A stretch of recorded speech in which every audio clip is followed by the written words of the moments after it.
Well, get ready for a fun ride. Buckle up. We're going to do some mixed media in the way of artist trading cards. And this is actually a swap that I am doing hosted by Kara at Paper Confessions with Kara Mia and Nikita2471. And it is ATC Swap 2024. And my swap partner is Susan Hiles Art. So go over, check all of these channels out and see what they are up to. What I'm going to do is, the process took quite a while because I had to wait in between drying and, was using my heat gun and such. So what you'll see is a sped up version. I will be doing a voiceover. But what I wanted to show you before we hop into the actual video is my process. So let me put these aside for a moment. And I'm going to lay this here. And if you need to take a screenshot, you can do that as well. And what we start with is just a collaged piece of, mine was a magazine. I did some paint. We'll work with papers and tissues. We'll add some texture. I will do some doodling and writing, some stamping. A couple of things that I didn't do but are on my list that I do sometimes are tissue. Look for a video, I think coming maybe even tomorrow on some borders, because I'm going to be making some of those with you. Adding your focal points, any sentiments, last minute embellishments, and then sign your work.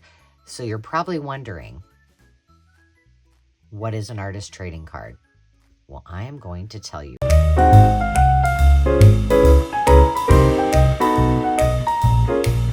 Hello friends, welcome back to the channel. It's Angela, the Traveling Crafter, and we're going to get right into it. So as I mentioned, we are starting with steps 1 and 2, which I used one of my collage master boards that you've seen me do before.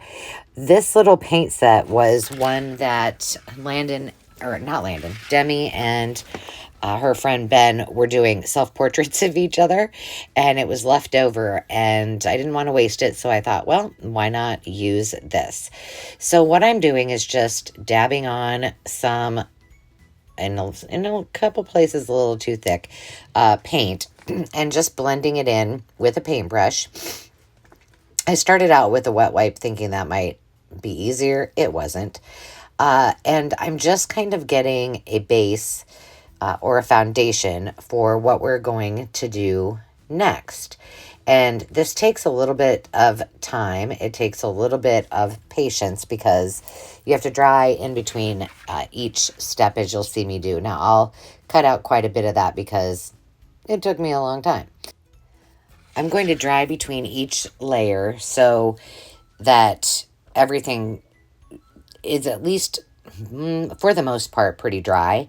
And then I will come in with a second layer and so on and so forth. And you'll see me do that, adding a little more yellow. And then eventually I'm going to dry this and add a second coat to the top.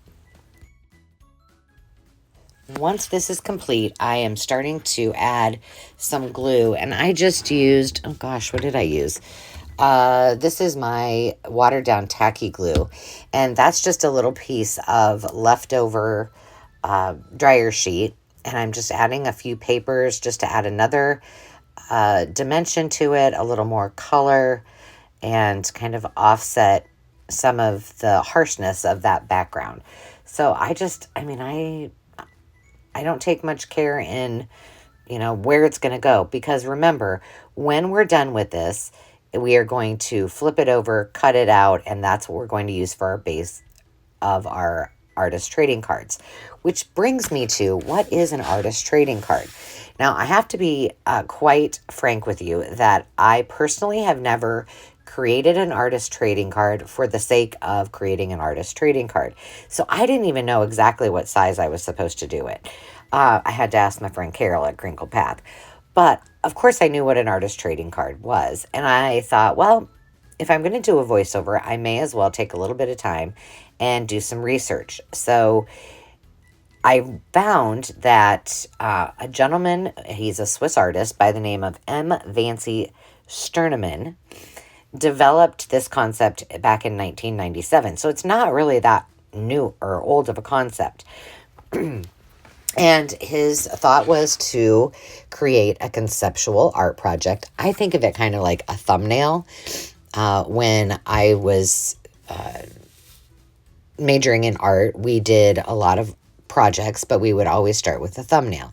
And it's kind of the same, but it's just a unique, one of a kind. It's a piece of ephemera, for lack of better terms.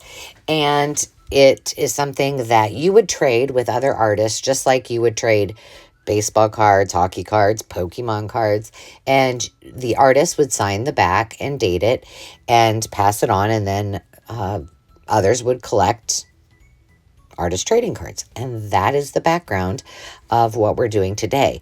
So the swap is perfect, and I think that I shared at the beginning, this is called ATC Swap 2024.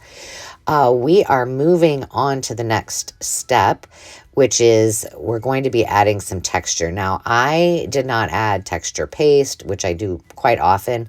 This time I just wanted a little white paint to kind of knock back those other layers that I had. And so that is just a little bit of white paint that I put on my brayer and rubbed it across it. You'll see that I did flip over my paper and dry it on the back too. That helps instead of just laying it flat. Once that was relatively dry, then I just got a little bit of black paint mixed with some water. I used my fan brush just to add some splatters. I know it's a little hard to see, but I added all of the splatters and then went ahead and dried that layer as well. And then we are ready for the next step. And this is where I'm adding kind of the secondary embellishments. I wanted to put some words on to the page.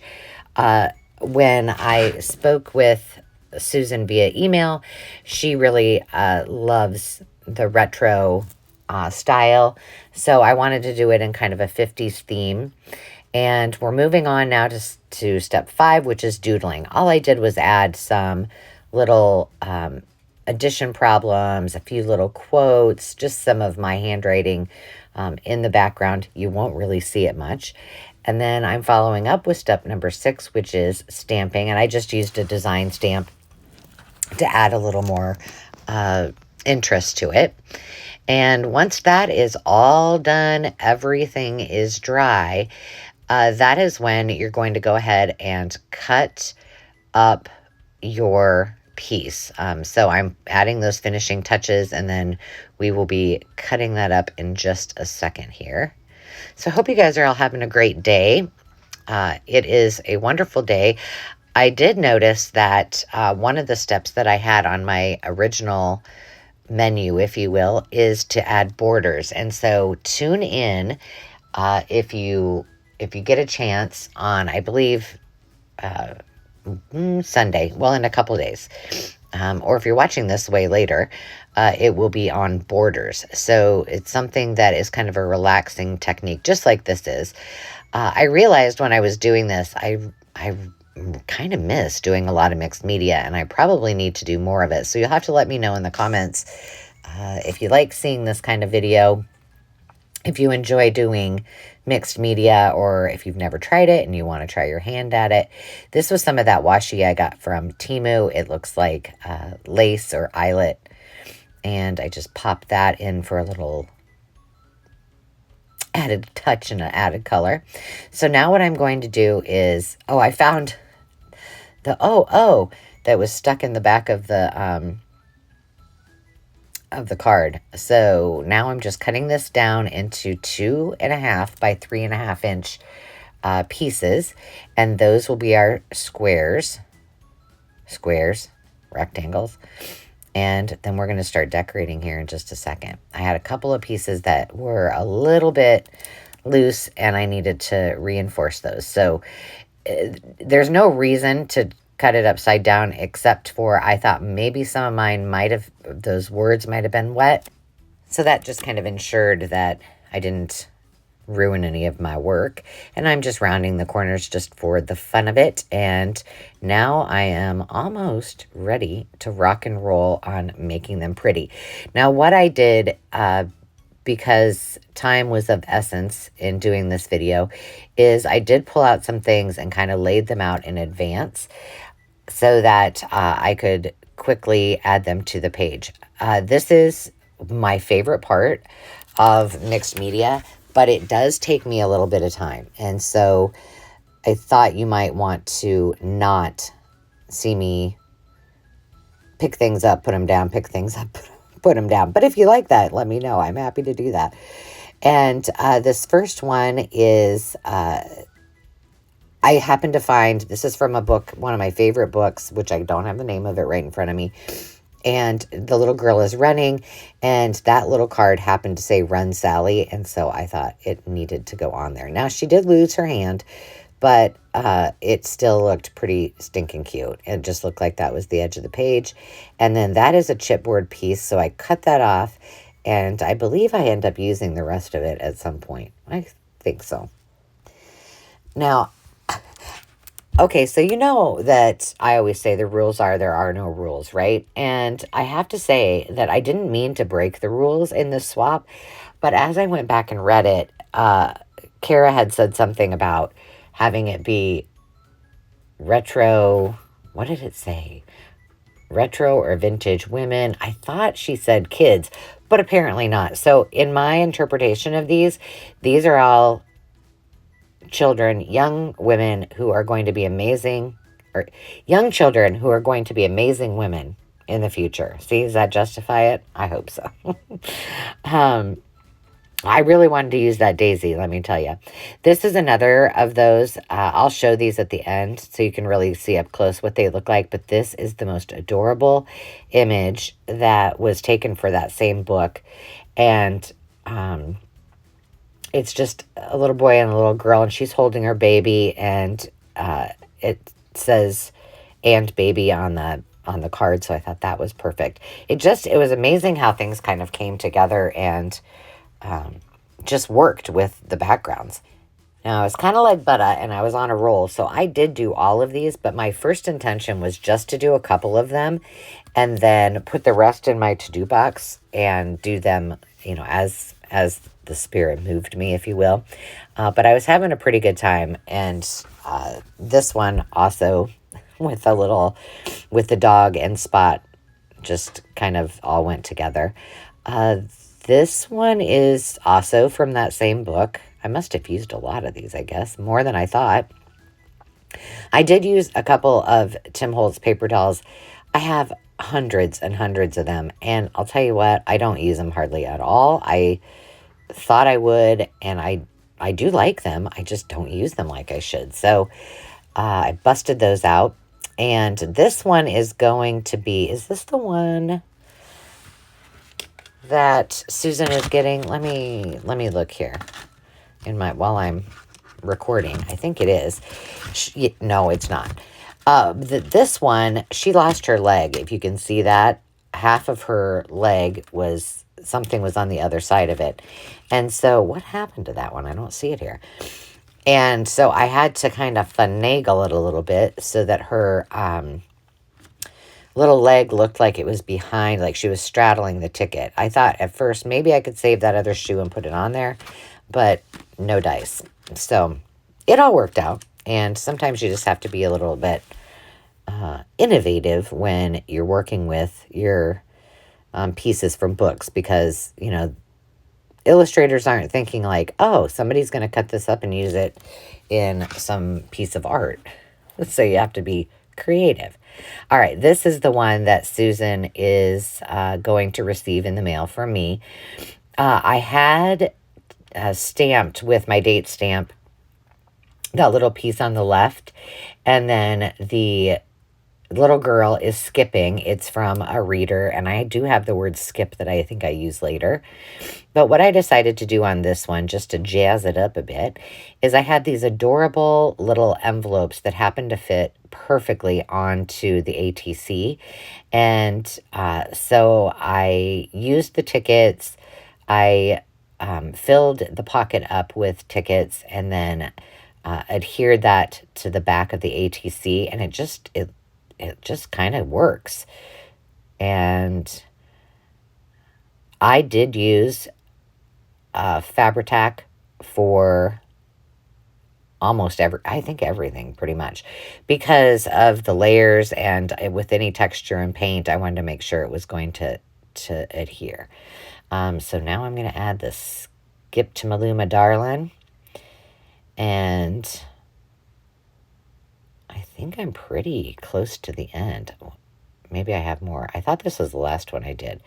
My decision on where to put that. So it had other words, you know, it had puff on there, and I was like, well, we'll just tell Jane to go skip. Skip, Jane, skip.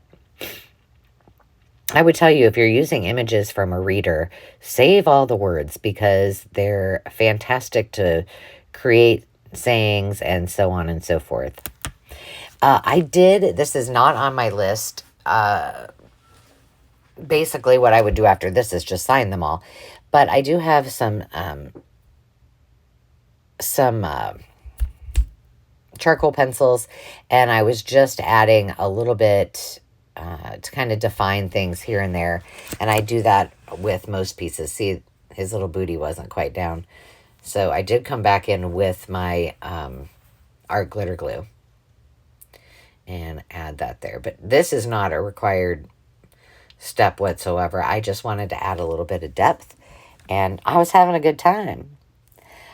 So yeah, I would suggest, you know, this was, I had a request to do some altered playing cards, and mixed media was one way I was going to do those.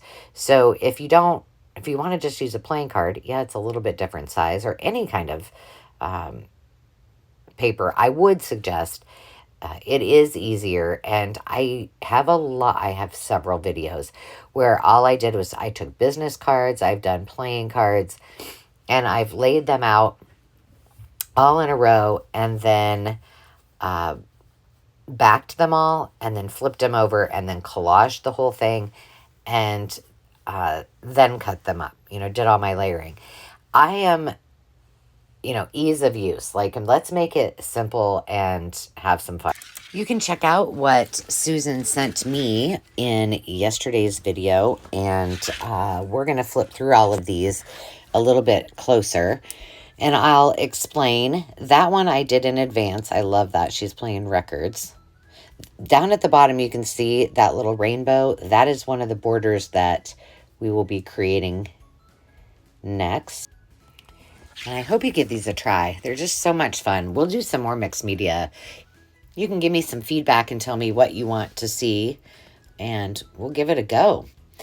I will start wrapping it up. The last one I think you'll see is the one that will be going to Susan. Run, Sally, run. And there it is. So, friends, thanks for joining me. I appreciate each and every one of you. Until next time, remember to take time to just be, and we will see you very, very soon. Cheers.